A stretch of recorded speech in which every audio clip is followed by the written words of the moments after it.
seneng nih kayak gini. Kalau Mbak makasih pertanyaannya, Mas Iwan makasih jawabannya, Tayo juga.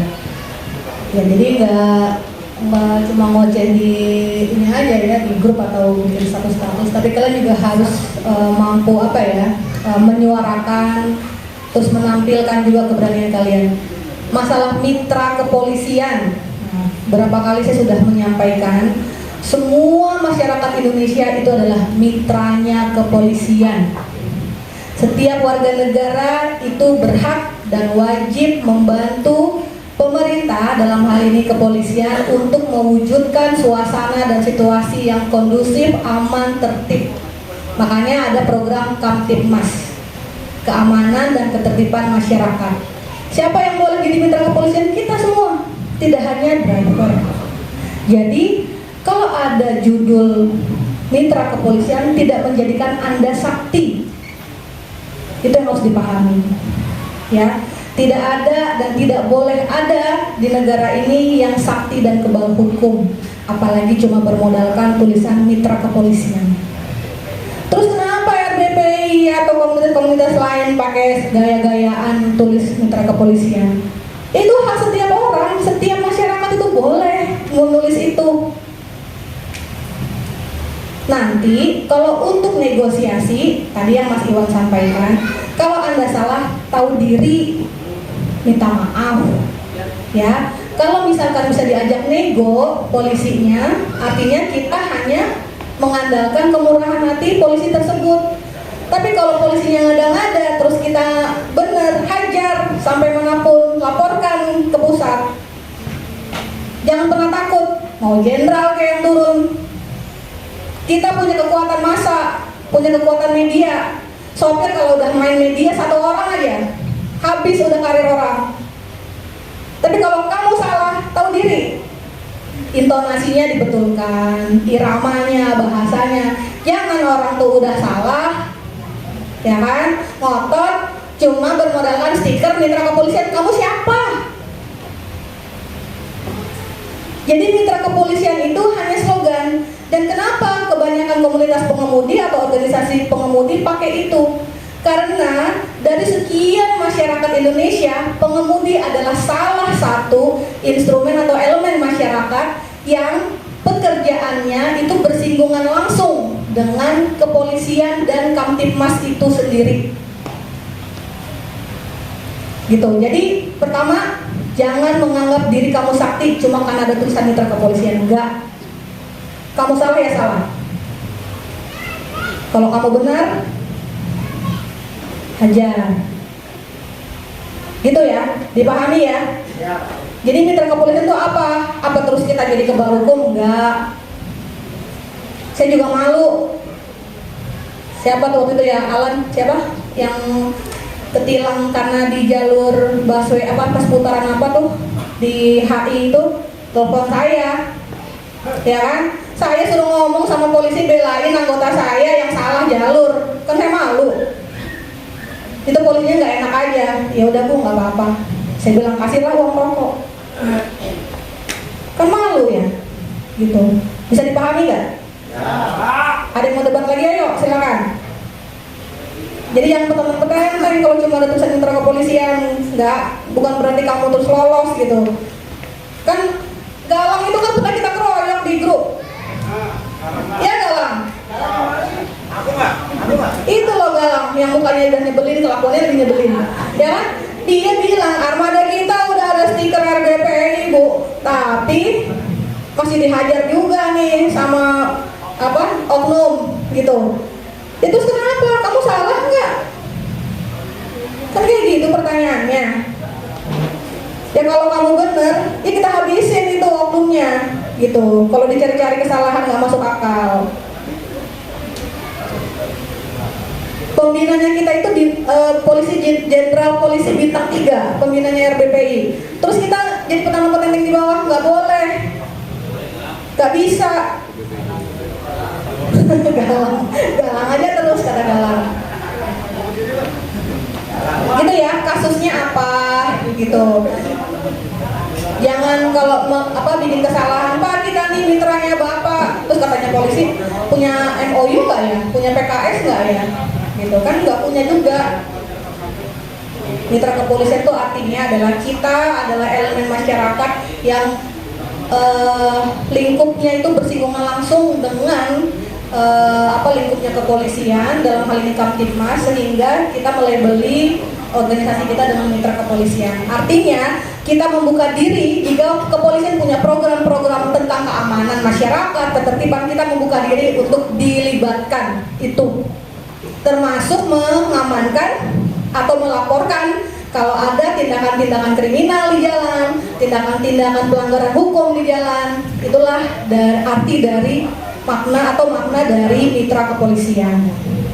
Bukan jadi kayak saudaranya polisi gitu. Terus kalau di jalan nggak bisa dihukum. Saya sambung sedikit, Mbak. Ya, silakan, Mbak. Bahasa hukum ini begitu. Ini kan salah satu dari program kerja RBPI, yaitu pendampingan hukum. Nah, ini banyak teman-teman dari anggota RBPI, bahkan di luar RBPI yang mereka meminta bantuan ke RBPI dengan bahasa itu. Karena banyak mereka yang persepsinya, cara nangkepnya, RBPI punya program pendampingan hukum, berarti siapapun yang masuk menjadi anggota RBPI akan kebal hukum. Boleh kembali dibuka lagi. Silakan. Oke, ini pertanyaan udah 1900 kali ditanyakan. Ya, pendampingan hukum. Pendampingan hukum itu artinya apa? Pendampingan hukum itu gini. Kalau untuk pendampingan hukum bukan berarti terus kita itu datang ke tempat kalian. Pasti kita pantau. Begitu kita juga punya grup ya. Grup apa Bang Agam namanya? Grup apa hukum itu? Grup apa sih? BPJS. Ya, grup hukum RBPI gitu namanya, ya kan? Setiap ada kasus, anggota itu selalu masuk ke grup itu. Jadi kamu nggak usah khawatir, pasti saya tahu, saya pantau. Saya nggak pernah tidak memantau setiap masalah yang terjadi di anggota RBPI gitu. Pasti saya pikirkan, walaupun adanya di Bali kejadiannya, adanya di Jambi, di Riau, dimanapun, saya pasti incas di situ. Pak Haji bisa pindah kamar nggak? Kelihatan saya selalu tidur. Nggak apa-apa, geser aja. Mau tidur di mana? Di ruangan? Perlu kasur? Teman tidur nggak? Gitu, ya. Jadi pendampingan hukum itu maksudnya laporkan. Langkah pertama laporkan. Kita lihat tingkat kasusnya. Kalau ternyata itu bisa dinegosiasikan, itu kita negosiasikan dari jarak jauh. Tapi kalau misalnya genting banget, kita kan juga konsultasi sama orang hukum, gitu kan. Kadang saya telepon mabes, sampai telepon mabes gitu, minta di backup juga. Titip ada kasus di Polres ini, saya selalu titip sama mabes. Jadi kalian gak usah khawatir. Jadi di belakang layar tuh saya sudah bertindak gitu. Tapi kalian tuh nggak sabar. Laporannya panjang, ID 0102 kalah nomor angkot ya kan, terus bawah 01A 31, saya kadang nggak ngerti itu ID-nya apa, namanya siapa, kasus apa segala macem, bawahnya masih ada gambar, wah panjang sekali. Saya kadang cuma minta tim hukumnya RBPI singkatkan atau coba jelaskan lebih singkat gimana kronologinya. Kalau memang harus di backup sama Mabes Polri, telepon Mabes Polri. Tolong titipkan ke Polres di sini, anggota saya di sana, jangan diapa-apain. Tapi kalian tuh nggak tahu kalau saya begitu. Pengennya tuh dijawab, Bu Ika turun langsung ke lapangan. Ya kalau tahu-tahu kejadian di Kalimantan gimana? Jadi pertama tolong bersabar, pendampingan hukum itu ada. Selama belum masuk sidang kita pasti upayakan secara maksimal. Dan kalian juga kan punya pengurus komunitas. Saya tanya ya, kas di komunitas kalian lebih besar atau lebih kecil dari kas RBPI? Mana yang bilang kecil? Berapa di komunitas kamu? 50. Nggak mungkin 500 perak. Di RBPI itu setahun cuma berapa?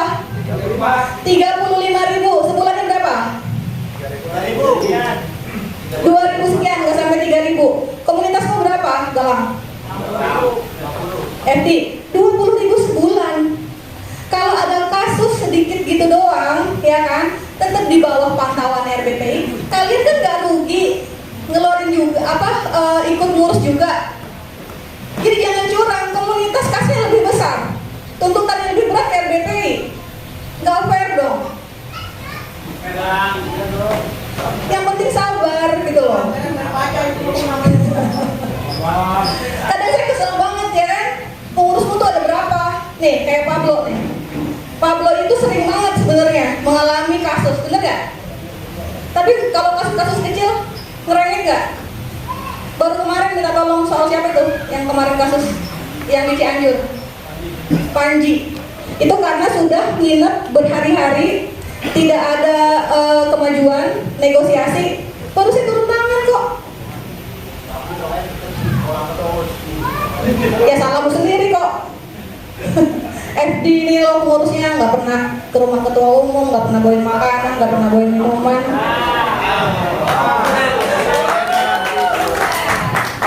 Bayar kas sebulan 2.000, kadang-kadang kosong, minta diperhatiin, nggak disalamin baper, itu gimana?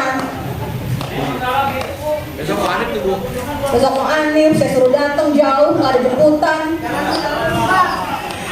Ketumnya lagi curhat, galak dengerin. Gitu ya, jadi bisa dipahami ya. Jadi kalau kalian mengalami kasus hukum atau apa, kalian gak usah khawatir. Yang bukan anggota RBPI aja saya perjuangkan. Gitu, apalagi anak-anak saya sendiri.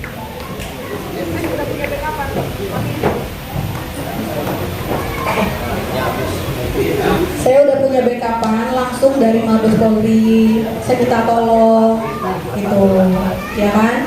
Tapi kalau hal-hal kecil ya, kayak cuma ditilang, masa ya saya yang ngurus? Terus masalah apa lagi sih? Ditilang karena apa? Forboden gitu ya? Perbodan sama Masa kayak gitu kalian nggak bisa urus? Masa harus saya juga? Saya tuh yang berat-berat aja gitu loh. Kadang konyol gitu laporannya. Ditahan, kalau armadanya ditahan terus angkanya nggak sampai puluhan juta, kalian bisa nego lah, masih bisa dinego kayak gitu karena nggak ada landasan hukum. Ingat ya, armada yang ditahan atau kalau kalian mengalami laka lantas ditembak angka sekian, itu semua masih bisa dinego karena sampai hari ini nggak ada landasan nominal, landasan hukum terkait nominal itu nggak ada, belum ada. Jadi kalian kuat-kuatan nego. Kalau udah nyerah negonya baru lapor ke kita. Tapi maksudnya gini, begitu terjadi kasus lapor supaya dipantau. Lalu kalian belajar untuk negosiasi. Kalau kalian nyerah, baru kita turun. Gitu ya, paham nggak? Oh iya, cabut berkas juga tuh. Kadang suka ditembak juga masalah cabut berkas. Saya kemarin udah request juga. Saya sudah bersurat juga ke ada ke Pak Mahfud MD juga. Kita minta diedukasi gitu loh, ya kan? Karena pengemudi ini nggak pernah diajarin tentang hukum, bahkan tentang aturan lalu lintas, ya nggak, bener nggak? Nggak pernah diajarin, tahu-tahu suruh bawa mobil di jalanan, ada aturan jalanan, kita nggak pernah disosialisasikan, ada etle, ada apa. Kita jadi kayak learning by doing aja gitu, ya kan? Suruh di jalan, ngeraba-ngeraba hukum apa segala macam, buat saya ini nggak ada. Tuh, ya kan? Nggak pernah diajarin, tiba-tiba kalau ada salah ada sanksi dan sebagainya. Gitu ya, dipahami ya, pendampingan hukum ya. Ya.